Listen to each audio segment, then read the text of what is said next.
Good morning, this is Rob from GRAF and we're back with our weekly blog.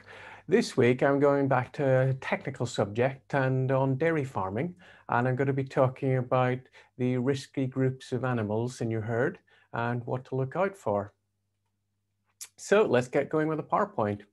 So I'm titled it Problem Groups, and it's the different groups of animals that you really need to pay a bit more attention to when you're dairy farming. And we'll start off with high yielders. Your high yielding cows in the herd are obviously at the most stress. They're putting the greatest amount of energy into milk production. They're probably at the most negative energy balance. And they will be the first cows to indicate to you if there's any problem with your feed ration, if there's any problem with the diet that is going to affect the whole herd. It's going to start with your high yielders. The other group that's often overlooked is your in-calf heifers. And again, it's a dietary issue here.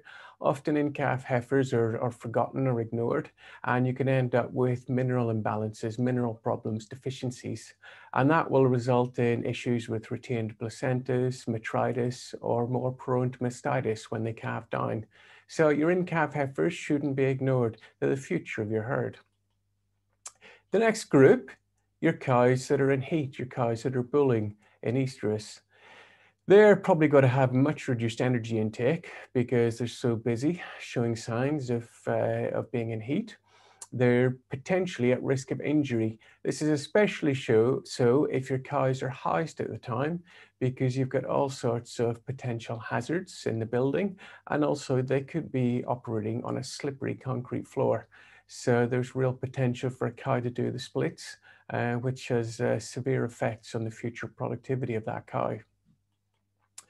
And your prime at-risk group is your recently calved cows, your fresh calvers, recent calvers. There are various different issues here. We'll start off with metritis and mastitis. A cow that's suffering from mastitis or metritis will be quite slow. She'll be a bit dull. She'll have a high temperature because she'll be suffering from an infection. Metritis is, of course, an infection of the reproductive tract, and mastitis is of the mammary glands.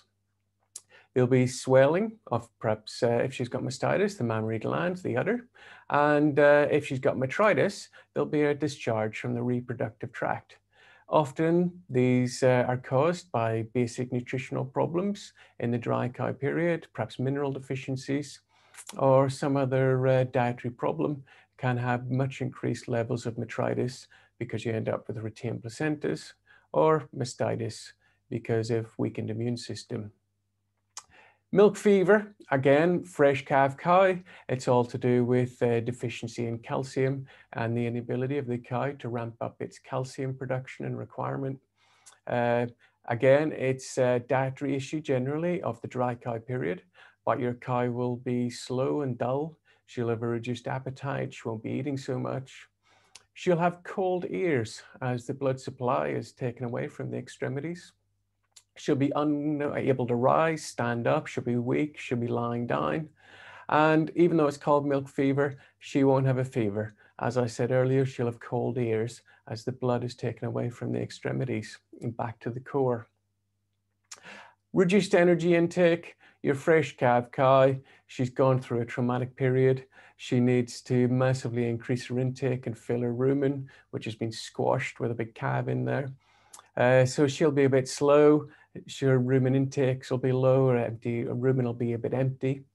Another thing to look out for, and it's all related to the potential for ketosis, which is basically caused by a negative energy balance. She isn't eating enough, is acetone. There'll be a smell of acetone on her breath. And you'll have indicators in the milk, high fat, low protein. So your recent calf cows are the cows where you want to spend most effort monitoring and checking. There's other issues as well, displaced abomasums and issues like that, static rumens. But these are the key issues you want to look out for. And your recent calvers, your fresh calvers are a key area in your herd.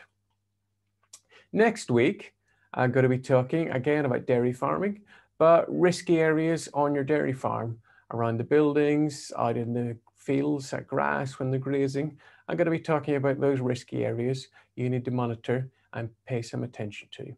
Okay, I hope you enjoyed that quick technical bulletin on dairy farming, and there'll be more next week. Thank you very much. Goodbye.